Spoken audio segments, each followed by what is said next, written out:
Magandang araw mga bata! Meron ba kayong alagang hayop sa inyong tahanan? Ang kwento natin ngayon ay tungkol sa batang nagngangalang Sophie at ang kanyang alagang biik. Nagtanim si Sophie ng biik. Kwento ni Sat Kolabfana. Ngayong araw na ito, si Sophie at ang kanyang nanay ay pupunta sa bahay ni Tia Chamnan upang kuhanin ang biik na ipinangako sa kanya ng kanyang tiyahin. Wow! Ang daming baboy ni Tia Chamnan! Ang ganda ng mga biik!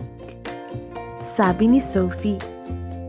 Tia Chamnan, paano kayo nagkaroon ng napakaraming baboy at biik? Kasing dali lang yan ng pagtatanim ng mga gulay, sagot ni Tia Chamnan. Naisip ni Sophie ang isang puno na hitik sa mga biik ang mga sanga. Napangiti si Sophie at bumulong sa sarili. Balang araw, magkakaroon din ako ng mga biik gaya ni Tia Chamnan. Habang papauwi, tinanong ni Sophie ang kanyang ina. Nanay, paano tayo nagtatanim? Sumagot ang kanyang ina. Madali lang yun anak ko. Kailangan mo lang makikita ng lugar na may sapat na sikat ng araw. Tapos, maghukay ka sa lupa at magtanim.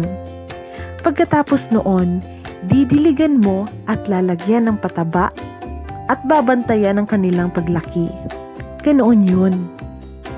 Sinimulan kaagad ni Sophie ang pagtatanim. Tapos na! Hinintay ni Sophie kung ano ang mangyayari. Kailan ka lalaki, biik?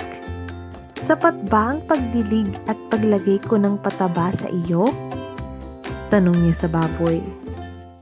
Sige, kukuha ko ng maraming tubig at pataba. Pagbalik ni Sophie, wala nang kanyang biik sa kanyang pinagtaniman. Nasaan ka na, biik? Oink, oink! Pagkatapos, narinig ni Sophie ang kanyang nanay sa bakuran na nagtatanong.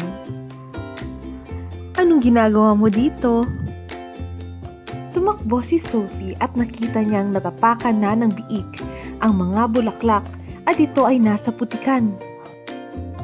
Hinabol at nahuli ni Sophie ang biik. Huwag po kayong mag-alala, Nay. Itatanim ko ulit itong baboy para magkaroon tayo ng maraming mga biik. Ang mga hayop ay hindi gulay, mahal ko. Kapag itinanim mo itong baboy, ay hindi ito magkakaroon ng biik. Umpisa natin sa pagpapakain ito para ito ay lumaki. Heto ang kainan na maaari mong gamitin. Gusto ko pong tumulong.